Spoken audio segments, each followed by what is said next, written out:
This conference will now be recorded.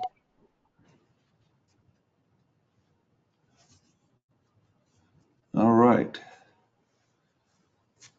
This is the second part of the state standards review, and this applies to all nursing home administrators and CAAs specifically.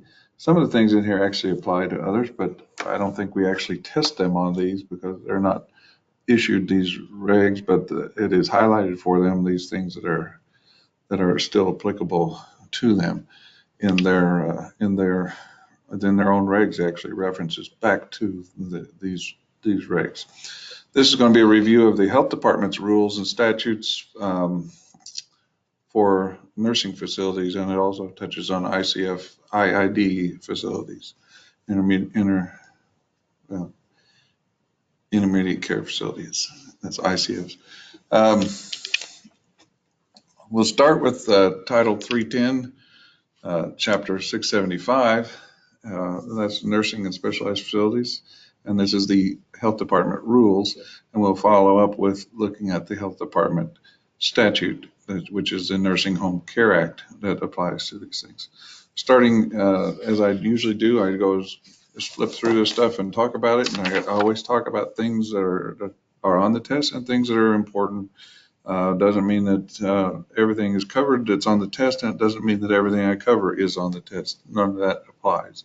So just it's a good talk, and again, it's a good review. If you've not looked at this stuff before, it's not much of a review. If you've never looked at it before, that would be the view. This is a review, so you should have already been familiar with this stuff before we get to this point. So starting in subchapter 1 of Title 310, Chapter 675, we'll go to the definitions where we seem to always start in these things. And I point out a couple of definitions that you should be familiar with, such as in charge and supervision. You should know what those mean. And you should know the definition of in-service education. Some of those kinds of things are really important. Then moving on to 1-3, staff identification. Says there pretty clearly that each facility shall ensure that each staff member wears an identification badge that clearly indicates the staff member's name and title. So if you're a Blazing Saddles fan, you do need a stinking badge. Okay. 1-4-C talks about purpose, authority, and indoor tobacco smoke. 1-4C says smoking or possessing a lighted tobacco product is prohibited in a facility and within 15 feet of each entrance to a facility and of any air takes. And again, I'm going to point out something to you that says 15 feet. That is a number, and as I pointed out in the first section, when we talk about numbers, those are things that you probably want to gravitate toward anytime you hear a number, anytime you hear some of those keywords, anytime you hear something about differences. Those are things that we're going to probably be looking at. So again, here we go. We're starting with numbers. 15 feet for tobacco products prohibited. Paragraph F, below that, the walkway to main entrance shall also be smoke-free.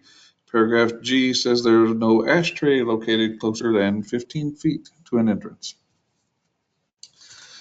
So that's subchapter 1 pretty much in a nutshell. We'll move on to subchapter 3.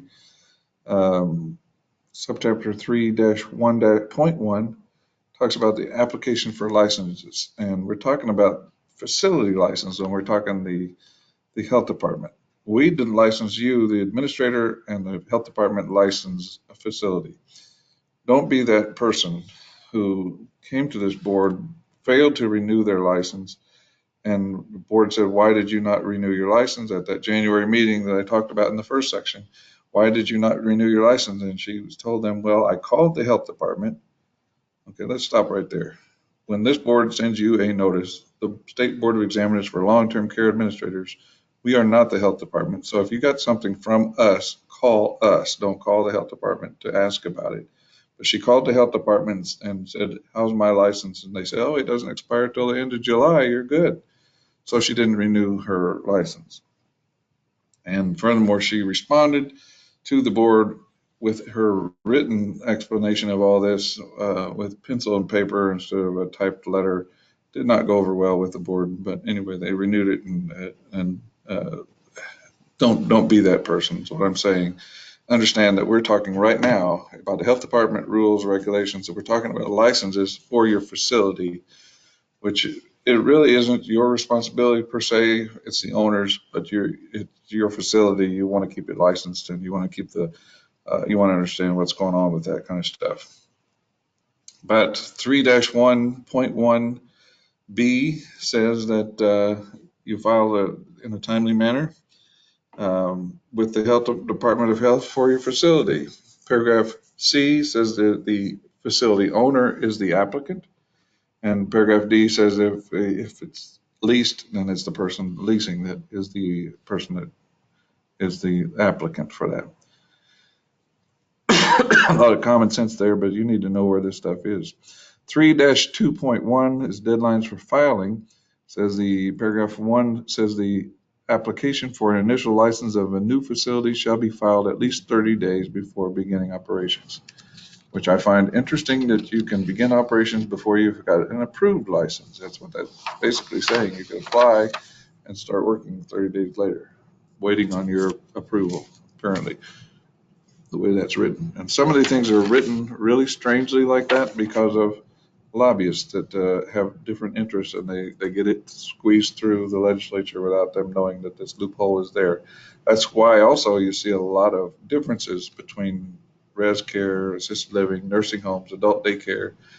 The differences are because different lobbyists for adult daycare than there are for nursing homes, different lobbyists for res care, different lobbyists for assisted living, and they have their own interests that they lobby for and look out for. So that's why you see a lot of these kinds of differences. Paragraph 3.3-4.1 tells you what forms you need to use to apply for your facility license. Again, and this is just stuff you need to be familiar with. Moving into subchapter 5, talks about the physical plant. See, we got a few more items on this list to look at. 5-3, paragraph 1 says that a resident room has a capacity of 4 residents, max capacity of 4 residents. I don't know how many people actually use that anymore. Most of the time there's limited to about 2 people. A lot of people just want 1 person in their room these days. Paragraph 2 says that resident room with a minimum room area exclusive of toilet rooms, closets, lockers, and wardrobes, alcoves, or vestibules shall be 100 square feet in single bedrooms or 80 square feet per bed in multi-bedrooms. So you need to know those kinds of numbers. Numbers, and numbers. Paragraph 5 says each resident shall have a wardrobe, locker, or closet with a minimum clear dimensions of 1 foot 10 inches by 1 foot 8 inches. Paragraph 7 there says that no resident room shall be located more than 120 feet from the soiled workroom or the soiled holding room. Okay. Paragraph 5-4, paragraph 3 under that says room for examination and treatment of residents may be omitted if all resident rooms are single bedrooms. So you don't have to have an examination room for your doctor or your nurses if they're all single beds. But if you have that room has a minimum floor area of 120 square feet, excluding space for all those different things that they don't count. Okay, paragraph 6, the drug distribution stations, again, numbers, has a minimum area of 50 square feet. Paragraph 9, residence bathing facilities, bathtubs or showers shall be provided at the rate of at least 1 for each 20 beds, which are not otherwise served by bathing facilities within their room. Okay, and showers in central bathing facilities shall be at least 4 foot square without curbs and designed to permit use by a wheelchair resident with an assisting attendant. Okay, more numbers, and that's some stuff you need to pay attention to because this seems to be rich in numbers. Paragraph 5-5, residents dining and recreation areas, more numbers. The total area set aside for these purposes shall not be less than 30 square feet per bed for the first 100 beds, with a minimum size of not less than 225 square feet and 27 square feet per bed for all beds in excess of 100. So there's a lot of numbers in there that you probably need to grasp a hold of. Paragraph 5-9(2) says you have to have, talking about dietary facilities, says storage space for 4 days supply, including cold storage. And then paragraph 14 says talks about self-dispensing ice making facilities, says they may be in an area separate from food preparation area, but must be easily cleanable and convenient to dietary facilities. Bulk ice dispensing units must be accessible only to authorized staff members. Moving right along, 5-13, general stores, facility storage. General storage rooms shall have a total of not less than 10 square feet per bed, generally concentrated in one area. Paragraph 5-16, engineering service and equipment.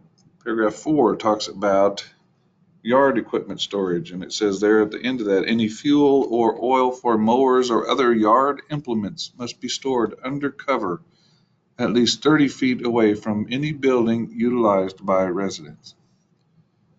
Okay, 30 feet, another number, imagine that. Okay, moving on to paragraph 5-18, subparagraph 2H, new construction projects. Talks about safety glazing shall be of materials and locations required by Oklahoma safety glazing material law. That's a law dealing with glass, safety glass. So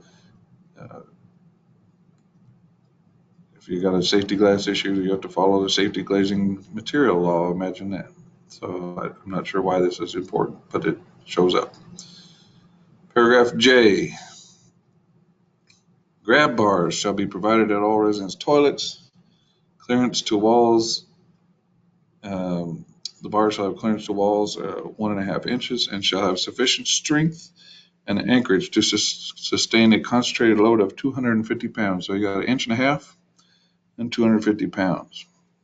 Paragraph L, handrails shall be provided on both sides of corridors used by residents. Clear distance of 1.5 inches shall be provided between the handrail and the wall. Ends of rails, grab bars shall be constructed to prevent snagging of the clothes of the residents. All right, 5-19 talks about elevators. If you go on to paragraph 1A, it says at least one hospital type elevator shall be installed where 1 to 59 residents' beds are located on any floor other than the main entrance floor. And then if you look at paragraph 8, it says the installation shall comply with ANSI 17.1-1971. So something to know about elevators in case you have elevators in your facility. Subchapter 7 looks pretty busy, so we'll keep moving on with that.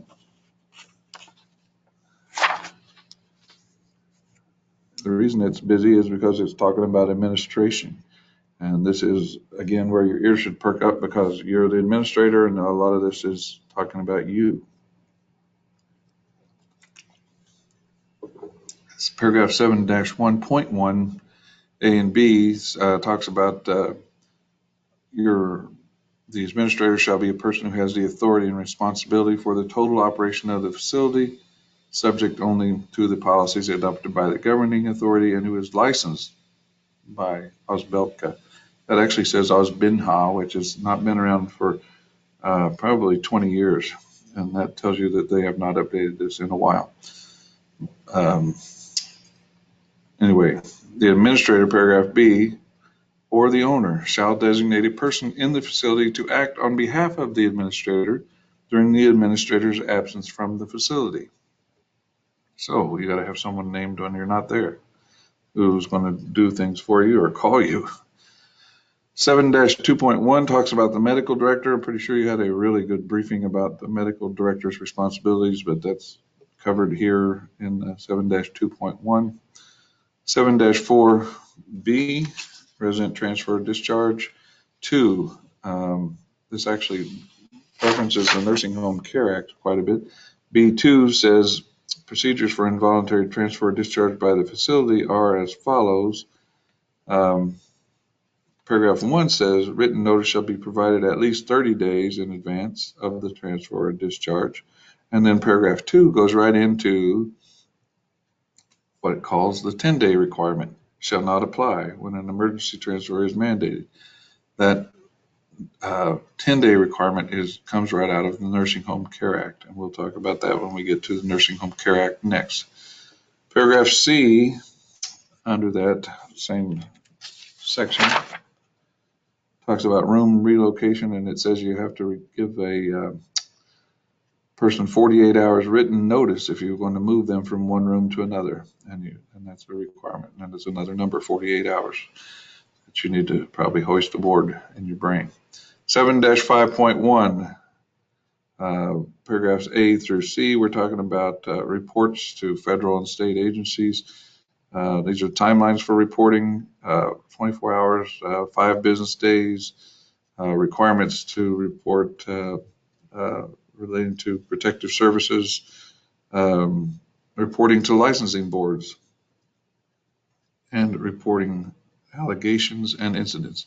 The most common thing that people do not do is report allegations. They hear about something and they go look at it and then they don't report it. That's a mistake, and that's the biggest, most common mistake made, and I've told you that before as well, that the most common thing that an administrator gets in trouble for is failure to report an allegation. And the other thing is, if you are alleged to have done something, you need to be reported to this board, and you need to tell us how that investigation went. If it's substantiated, you're probably going to have a case, but if it's not substantiated, we still need to have it. Otherwise, you've got a failure to report, because that's also a requirement to report to the board. Because at paragraph C there, it says the facility shall also report allegations and incidents of resident abuse, neglect, or misappropriation by licensed personnel to the appropriate licensing board. That covers you, that covers nurses. So, people who have a license, if they're accused of something, they need to be reported to their board. So make sure you're familiar with that. And then familiar with all of the rest of those reporting requirements that follow on the next page or so. It goes on and on. 7-6.1 talks about how the health department handles complaints. Paragraph B, complaints to the department. Paragraph B4, under that says department receives and triages these complaints at a central call center, classifies them, investigates them in different priorities, and you need to kind of have an understanding of how that all works as to when they're going to come out and talk to you about something if they have an issue. Paragraph 7, the department shall limit the complaint report to the Healthcare Financing Administration Form 2567. Again, this is old. That's HCFA, Healthcare Financing Administration. That's now CMS, Form 2567. And the formal report. And the Form 2567 shall be issued to the facility within 10 business days after completion of the investigation. That's another number, 10 days. And the formal report of complaint shall be issued to the facility and the complainant if requested within 10 business days after completion of the investigation. All right, moving right along, 7-7.1, Residents Advisory Council. Quite a bit there for you to take aboard. It says paragraph B that it'll consist of current nursing facility residents or their designated representative. And it says in there, the administrator, again, your ears should perk up. The administrator shall designate a member of the facility staff to coordinate the council and render assistance to the council and respond to the requests from the council's meetings. The very next paragraph says, no employee or affiliate of the facility shall be a member of the council. So that person you appoint is not a member of the council. They're there to help them and render assistance. They're not a member. They don't get to vote. They don't get to do any of that kind of stuff. So they need to understand their role as a person assisting with the Residents Advisory Council. Paragraph D says minutes shall be prepared by the facility staff and maintained in the facility. Where at in the facility, you will find that in the Nursing Home Care Act that says they're kept in the administrator's office. Doesn't say it here, but that's what it says in the actual statute. Paragraph E says the Residence Advisory Council shall communicate to the administrator the residents' opinions and concerns known to the council. And it's a form for these three things in paragraph F, 1, 2, and 3. Early identification of problems and recommendations, soliciting and adopting recommendations for facility programs and improvements, and obtaining information from and disseminating information to the residents. 7-8.1, again, they need to be familiar with this whole thing. This is administrative records. Why do you need to be familiar with all this? Because the very first paragraph, A, says the administrator, again, your ears should be perked up. The administrator shall be responsible for the preparation, supervision, and filing of records, period. So this whole paragraph is on you. So you need to be really, really familiar with this. There shall be a separate organized file in the business office for each resident. Paragraph C, each facility shall provide safe storage for administrative records and readily available to the Department of Health upon request. You should know what's in one of those records as listed in paragraph D. So that's your baby as the administrator.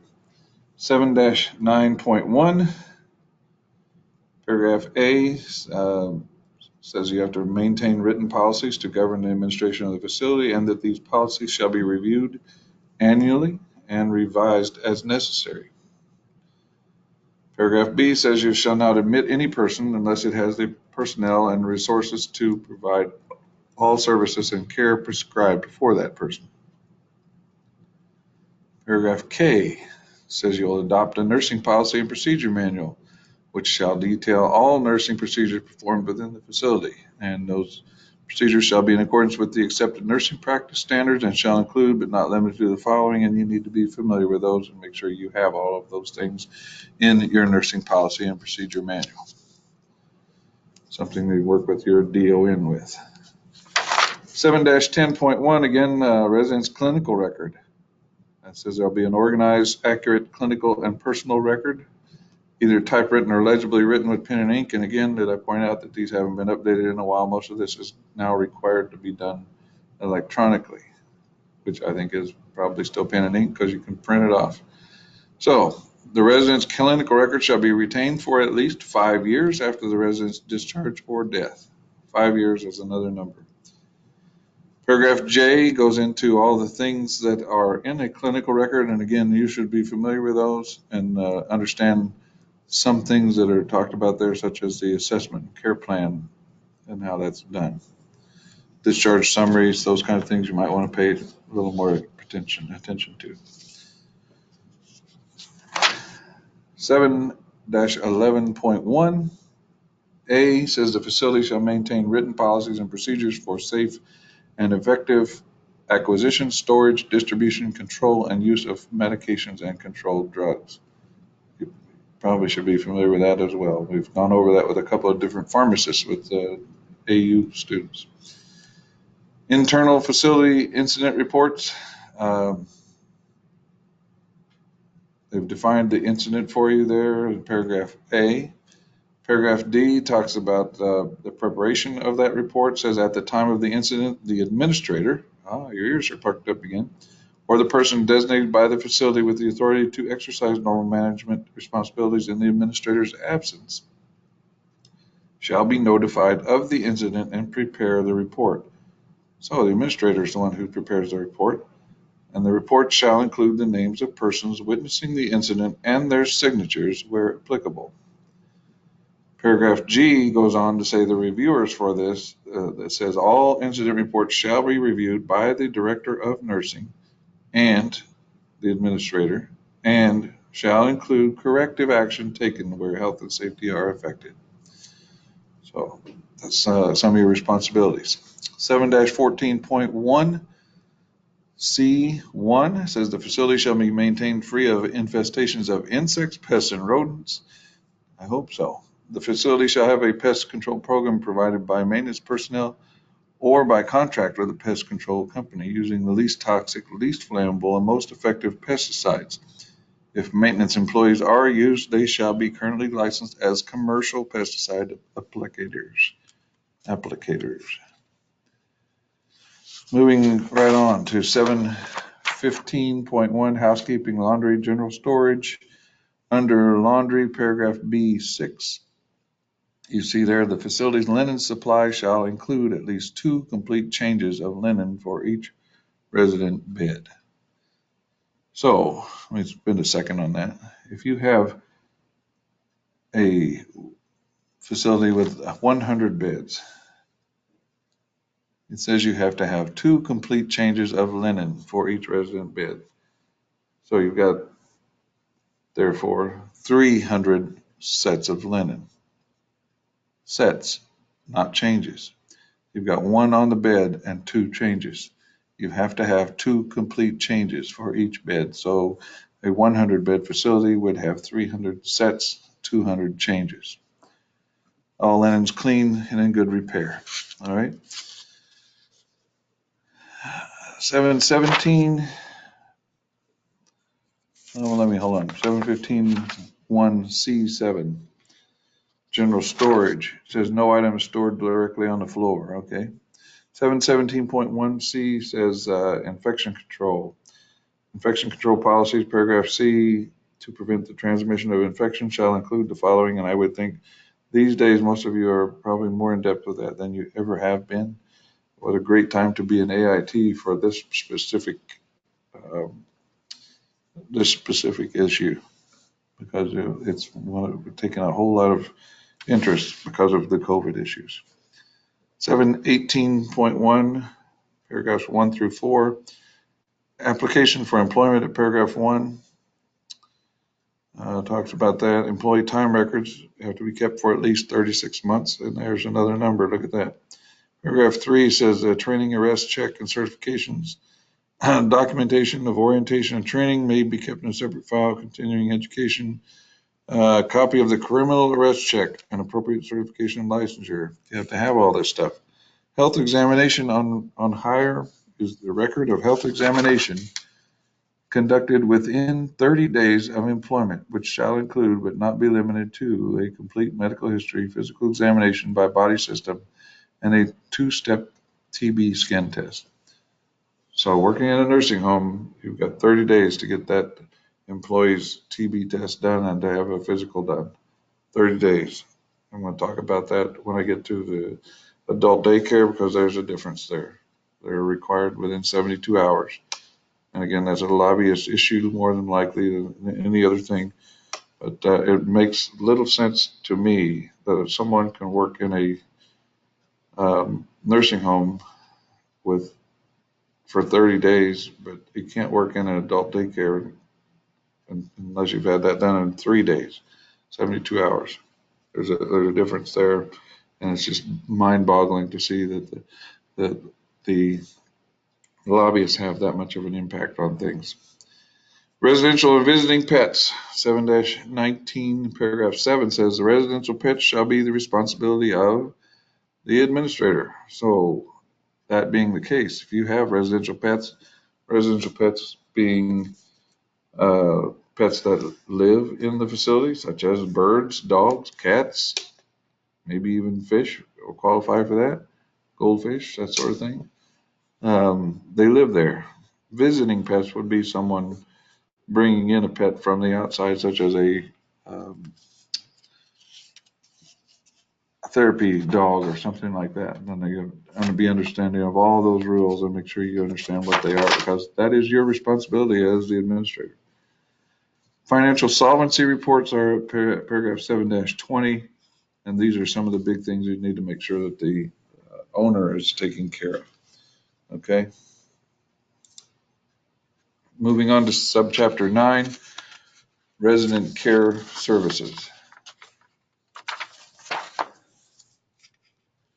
Paragraph 9-5.1 goes into the assessments and care plans. Paragraph A says A resident assessment of individual care plan shall be completed for each resident. The care plan shall indicate the resident's current status and accurately identify the resident's needs. Paragraph B, the written resident assessment and care plan shall be reviewed and updated at least quarterly and as needed when the resident's condition indicates. Quarterly is kind of a number, isn't it? So it's something we might tune into. Then paragraph C, you really should be familiar with the resident assessment and the timelines that are associated with all of that kind of stuff. That used to be a 10-point question, essay question on the state exam. It's now addressed with multiple choice questions. It's really hard to grade an essay question when you ask it, but they look for those 10 items that were on that essay question, and they've turned them into essay questions. So they're mostly numbers they were looking for. Imagine that. Otherwise, how could you grade the essay question?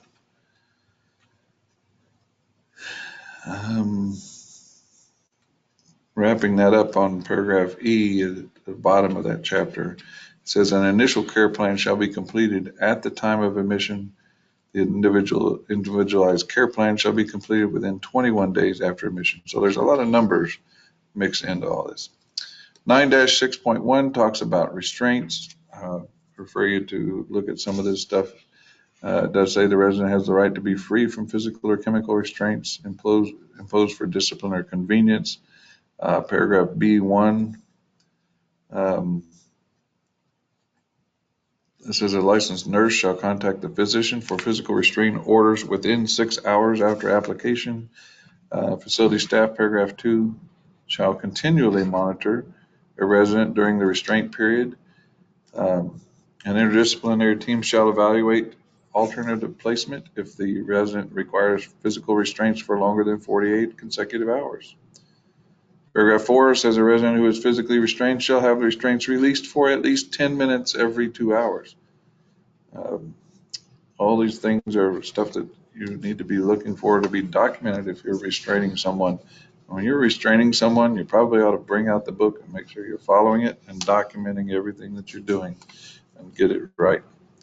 Paragraph C2 said the physician's orders may be oral when an emergency necessitates parenteral administration of the chemical restraint, but is valid only until a written order can be obtained within 48 hours. So there are some numbers that are infused into this whole discussion as well.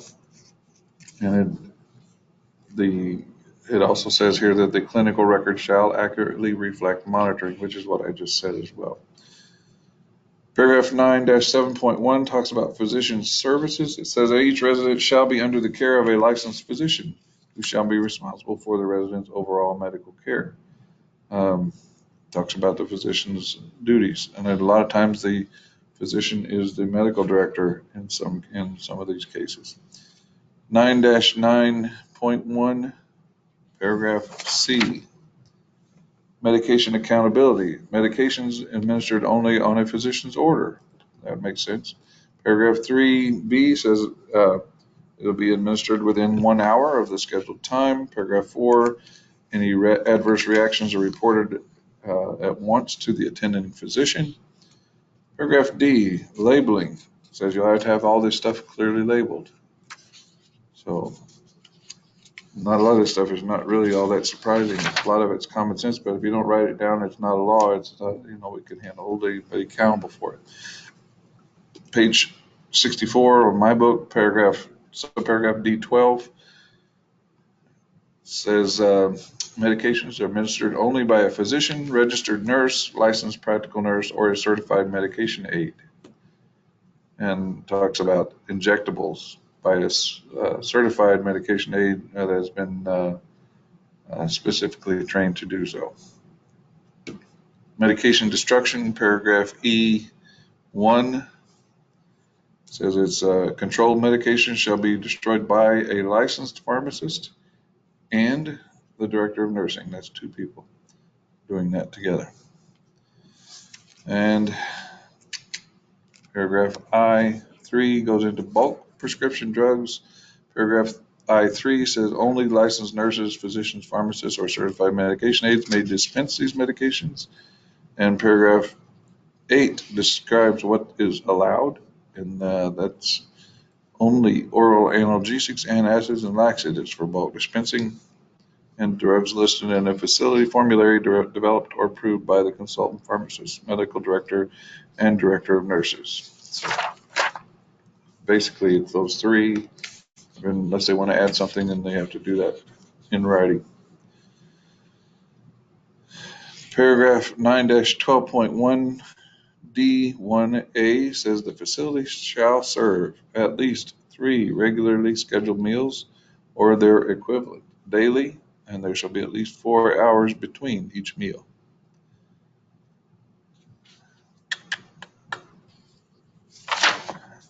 Paragraph 9-13.1 goes into food storage, supply, and sanitation.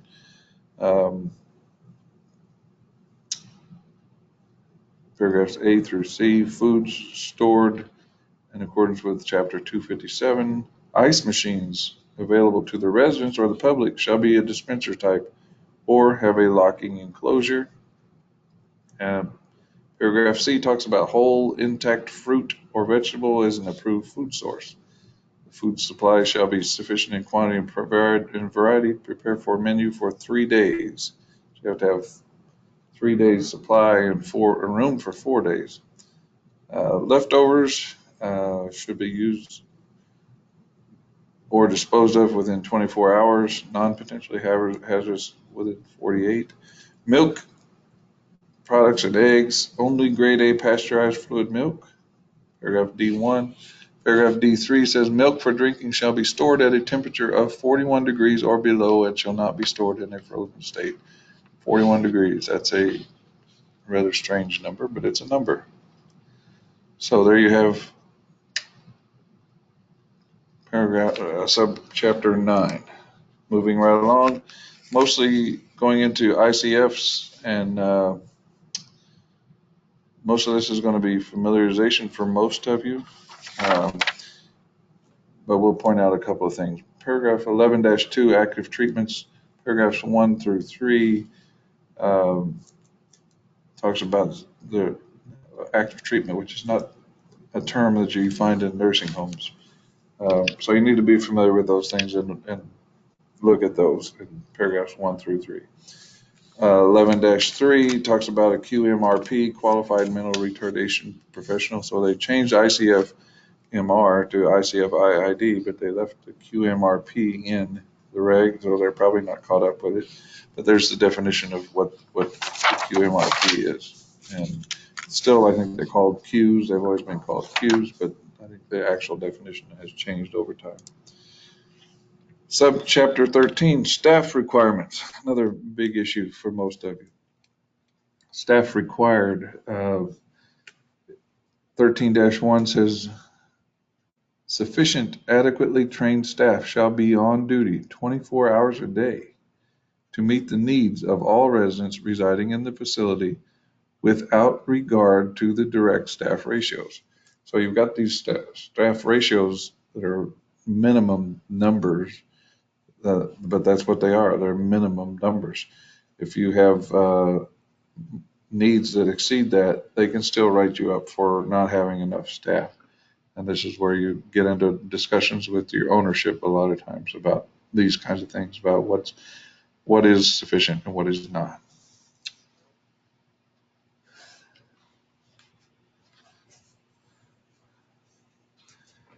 Staff orientations, all staff shall complete orientation specific training. That's at 13-2. Staff immediately oriented to the use and location of fire extinguishers, procedures to be followed in the event of a fire, and resident rights. Those are pretty high on the priority. 13-3, administrator.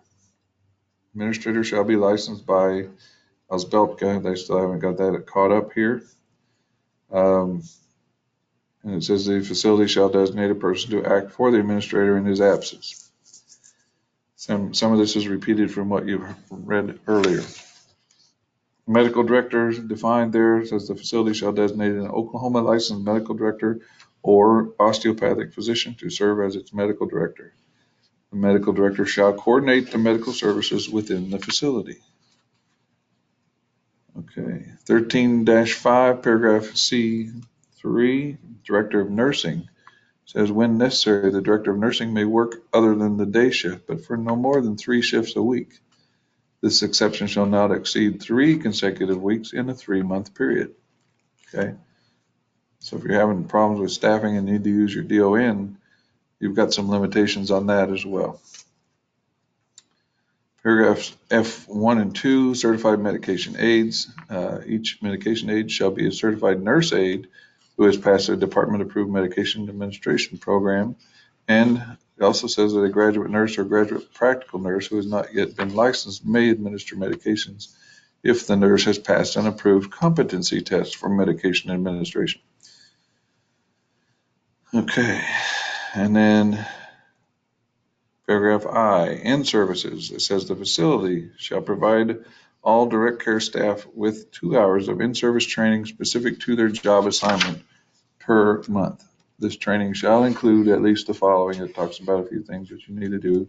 Includes fire safety and first aid classes semi-annually, resident rights and resident adjustment to institutional life annually, and CPR and Heimlich maneuver procedures annually.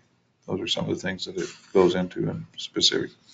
13-8A, activities personnel. It talks there about the facility must have sufficient trained activities program staff on duty to meet residents' needs.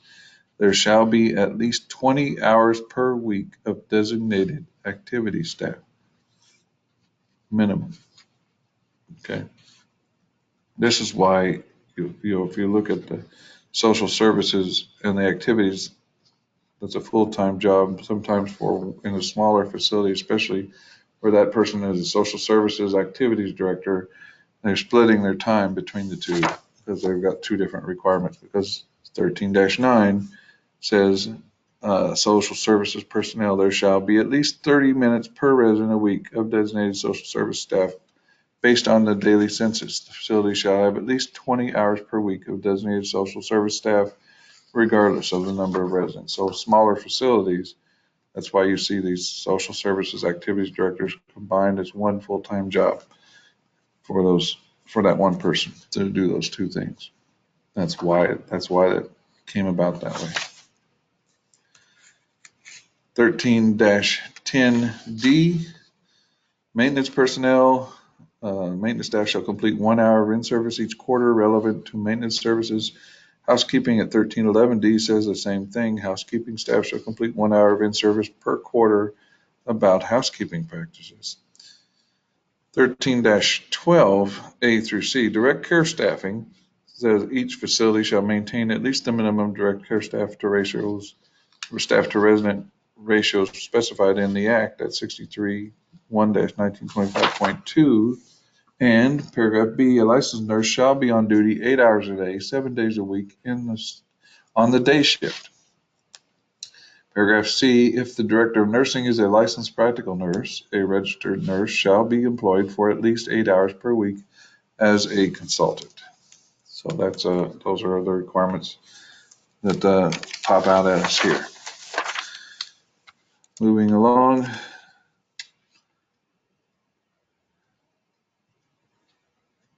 This is a mislabel on the slide. I will fix that. It's subchapter 17, not subchapter 1. That's the only thing that's missing, the 7 there. Inspection protocols, and we'll slip on over to subchapter 17. Mostly this is familiarization because it talks about a quality assurance officer at 17-1.1 who reviews reports at statistics of the survey. This is someone at the health department. Tells you what the QA does, QA officer does at the health department. 17-2 and 17-3 does go into the acceptable plan of correction. Paragraph A says all facilities having deficiencies must submit an acceptable plan of correction within 10 working days after receipt of notice of violation. So you got 10 days to get your report in. You're going to address there in paragraphs 1 and 2 how your correction will be accomplished for those residents and clients, and address how the facility will identify other residents having the potential to be affected by those things. So I'll need to fix that subchapter 1 to 17. And the other thing left in here in this set of rules is Appendix A, where you point out that hot water use for the bathing temperature is 115 degrees Fahrenheit in nursing homes. That's the requirement. Okay, that pretty much wraps up the rules, and we go right into the Nursing Home Care Act itself, which is what those rules were based off of. But there's a lot more. It's one of the thickest statutes I think I've ever seen. As far as what we do, it is probably the thickest. Looking at the definitions at 1-1902, I'd point out the definition of abuse. And you see here the administrator is defined, and this is where you see that 1/3 of such a person's working time. And I've already discussed that in the first section as it relates to the board's rules of 1/2. This is the health department standard of 1/3, how that's done. And the other definition is licensee, and they're talking about the facility license when they're talking about their sort of stuff. Okay. 1-1903, paragraph B tells you that who the Nursing Home Act does not apply to. Does not apply to residential care homes, assisted living facilities, or adult companion homes, which are operated in conjunction with a nursing facility. A home or facility approved annually by the United States Department of Veterans Affairs as a medical foster home.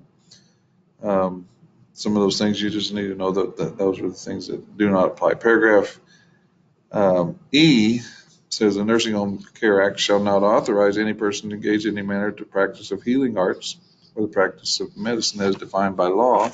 And paragraph F says the Nursing Home Care Act shall not apply to a facility which is not charging or receiving periodic compensation for services rendered and not receiving any county, state, or federal assistance.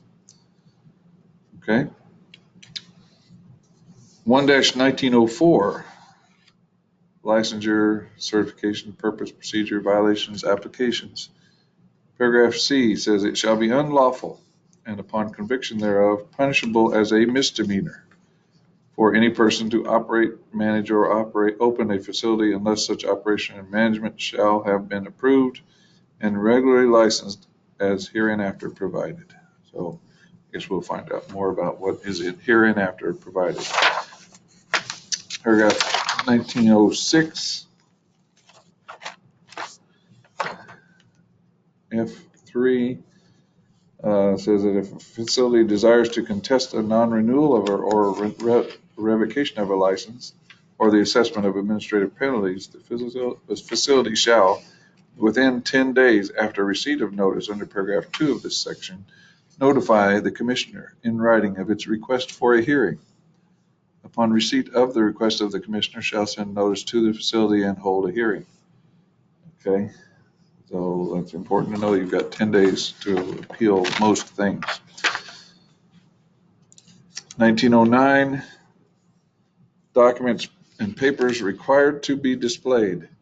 These are things that you should have out in your facility. So if someone just walked up and started looking at them, you should have those. This is really a checklist for you. You shouldn't be able to pull that out and be familiar with it. You should know what's there. And as that compares to paragraph or section 1-1910, this is where records are required to be retained for public inspection. So if someone asks for it, you should be able to hand that to them in a reasonable amount of time.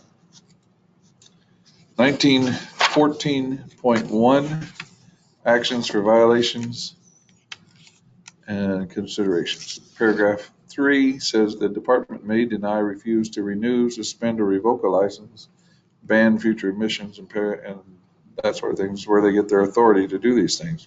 Paragraph 4A says the Oklahoma Healthcare Authority and the authority shall withhold as a penalty a minimum of 20% of the vendor payments due to the facility under its program for each day such violation continues.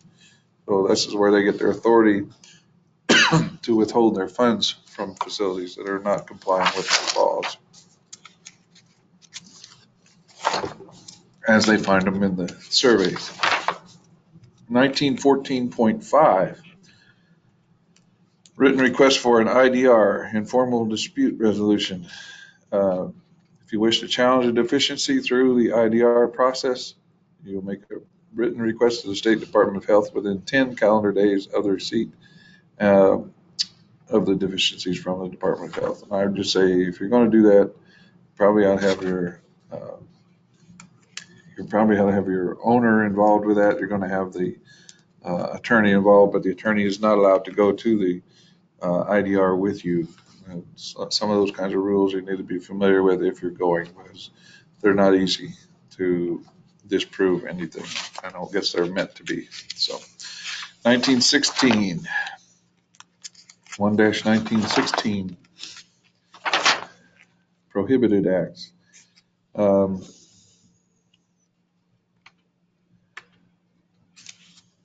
Says no person, including any person at the facility operated by the Oklahoma Department of Veterans Affairs shall. These are some of the things that you should be familiar with, what you're not allowed to do. You're not allowed to interfere with inspections, surveys, those sort of things. It's pretty common sense, but again, if they don't write it out in law, then it doesn't, and they can't, common sense is not a law, so they have to write it down for you. And that's what they've done here. Tell you what you can and can't do. 1918, rights and responsibilities. I would just say to you, this is the resident rights and all that kind of stuff. If there's anybody in the facility that has to be familiar with these, it's going to be the administrator. The other people are going to be familiar with them because you're going to be orienting them all the time. Every time you get a new employee, you got to do a resident rights orientation, all those kinds of things. You should be familiar with these backwards and forwards. And I would just make sure that you are. I would point out to you paragraph H at the bottom of that. I guess it says, upon the death of a resident who has no sources of payment for funeral services, the facility shall immediately notify appropriate county officials who shall be responsible for the funeral and burial procedures of the deceased in the same manner as with indigent resident of the county. So it's not your responsibility to make sure that you bury that person. Okay. People seem to think that that's their responsibility. Section 1-1919, paragraph D says, notwithstanding subsection A of this section, which you probably need to go back and read, the administrator of a facility may refuse access to the facility to any person if the presence of that person would be injurious to the health and safety of a resident or would threaten the security of the property of a resident or the facility, or if the person seeks access to the facility for commercial purposes. So basically, the administrator can deny someone access to the facility. The only other person that could do that is the resident himself. Says, I don't want to see this person. They can say, I don't want to see John Smith in my room. That's their right. That's their house. That's where they live. They can do that. You can also deny it for these reasons, deny access to these people if you have a good reason for it. 1-1922 goes into the Residents Advisory Council. Paragraph B says the composition shall be specified by department regulation, but no employee or affiliate shall be a member. That's where that comes from. This is the statute again, and the rule was developed from this. And paragraph D, 1922D, says records of the Residents Advisory Council meetings shall be maintained in the office of the administrator. So they tell you it's maintained in the facility in the rule, and the statute says it's in the administrator's office. So it's very specific. Long-term care facility advisory board. Do not confuse this with this board, OSPELCA. These are not one and the same thing, not even close. This is a 27-member board. Our board, OSPELCA, is only 15 members. It's comprised of a whole bunch of people, but I point out to you there, paragraph 1J, that 3 of them are operator administrators of nursing homes. We have 8. They have 27, we have 15, but ours is more made up of administrators than they are. Okay, so that's the big difference. We know the difference about that sort of thing. Paragraph D, 2 through 5 talks about what this board has the power to do. You should be familiar with that. They're making recommendations to the Department of Health. They're evaluating the standards and practices. They're evaluating financial accountability standards, and they're distributing in a report of their activities for the governor, the state commissioner of health. So it's a relatively different purpose than this board. 1-1925 says the State Department of Health shall prescribe minimum standards for facilities. That just tells you this is where they get their authority, the health department, to make all the rules that they make up, and you should be familiar with that basic thought. 1-1926, going over a few pages here. Involuntary transfer or discharge of a resident with grounds. And then 1927 is where you see involuntary transfer of a resident from a facility shall be preceded by a minimum written notice of 10 days. And it shall not apply in any of the following instances. An emergency transfer or discharge is mandated, and when the transfer or discharge is necessary. Okay. The statute says 10 days. They've expanded that out in rules to 30. 10 is a minimum, 30 can happen, but 10 is the absolute minimum, apparently. That's where that all comes from. 1930, voluntary closure of a facility. If you're going to close your facility, you've got 90 days. You got to tell people that you give them 90 days notice. If the health department is closing someone, they have owner shall notify the State Department of Health within 24 hours of the occurrence of any events that are specified in subsection B. So there's a lot of things that they have to let them know, and they have to follow by a written confirmation within 5 days. 1939.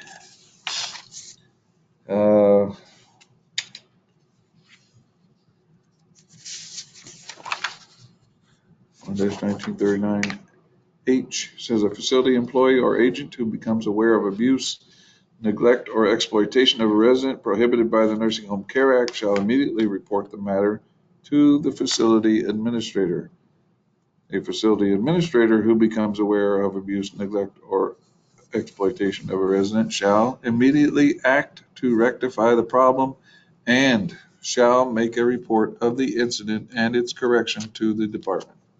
So that's where it becomes your responsibility, because that's what the law says. It's your responsibility to do incident reporting, and when there's a failure to report, it's the administrator's responsibility to do that. And again, the failure to report allegations is the most common failure that we see.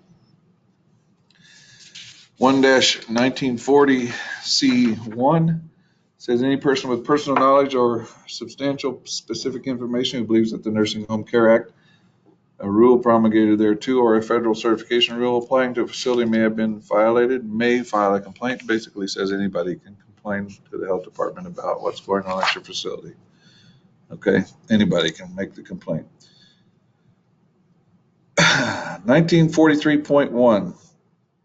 It says the assignments of long-term care administrators, and I think it's a misnomer on the label. This is where you find the CAA requirements that I've been talking about, where you have to have at least 2. It says the State Department of Health may authorize long-term care administrators to be the administrative record for more than one facility, provided that the facilities are within a 50-mile radius of each other. Sum total of the administrative responsibilities does not exceed more than 120 occupied beds, and each facility retains an assistant administrator. And this provision shall not apply to direct care staff. Okay, so that's where you get this thing that you have. If you're using a certified assistant administrator at one facility, you've got to have them at both, because it says at each facility. Okay. 1950.3. Let's see what it says there. Paragraphs E1 and 2. I'm skipping over quite a bit to get to that.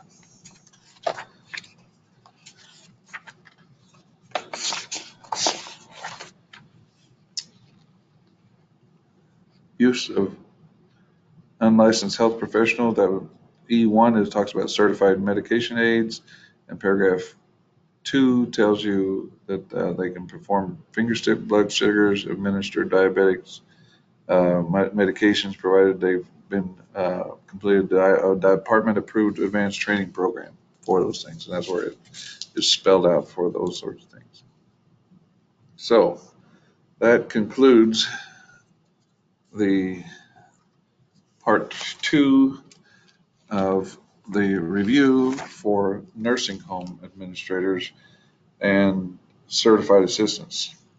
And I'll leave it at that point, and we'll move on to the next section, which we'll take up with for nursing home administrators. It will be the assisted living and continuum of care piece.